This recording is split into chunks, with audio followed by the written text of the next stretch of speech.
data in the order that you want, especially if you're going to reduce rows by removing the top few rows and the bottom few rows. So maybe you didn't want the very first ones where the file name starts with the very start of the alphabet, so 00, 01, 02. Or maybe you wanted this column, this number column, to be sorted in the other order, descending order, and then you can remove the rows that you don't want. Well, you can do that with the sort. And there are two sorts of sorts, ascending and descending.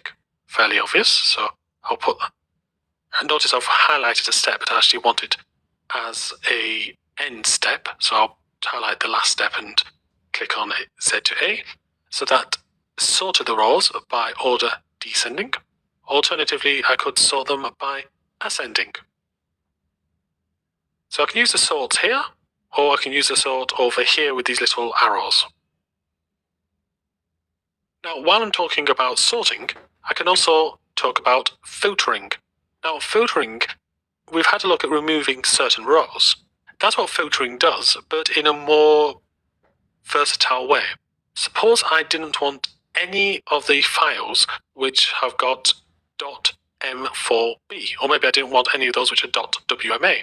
I can just go down to this drop-down list and deselect it just like I can in Excel.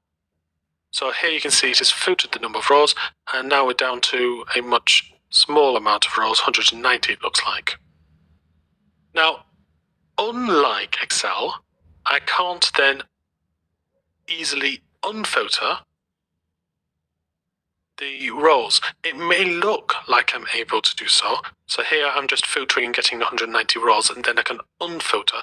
But that's only because I'm still on this same filtered rows step.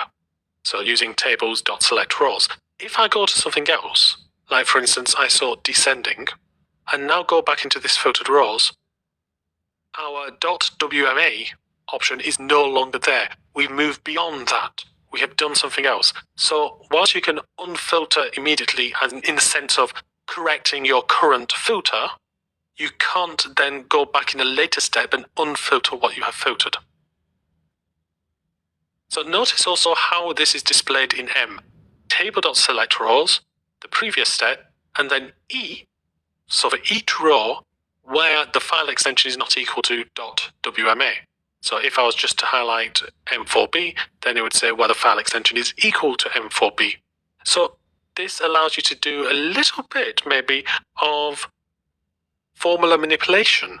You might want to say where it is, where number between 100 and 200. So if I just get rid of these filtered rows and these sorted rows, let's say I wanted a number filter between 100 and 200.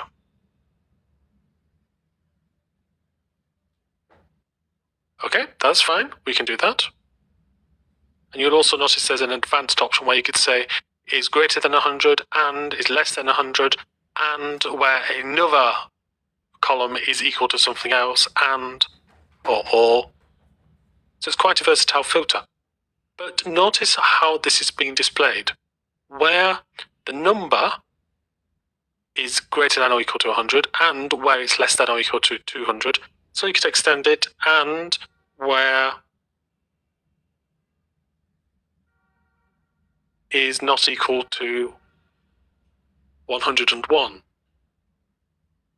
Oh, I've got a end bracket at the end. That shouldn't be there, so let's just get rid of that. There we go. So we can use a basic filter and then develop it further if you so wish in the M functions. So it gives the same sort of functionality that's here, but we're not just stuck to equals, greater than, less than. We can use other M formulas that you might be learning about either in this part of the course or by reading the manual or something like that. A quick look at other types of filters for strings. You've got begins with, ends with, and contains, or the opposite. And for dates,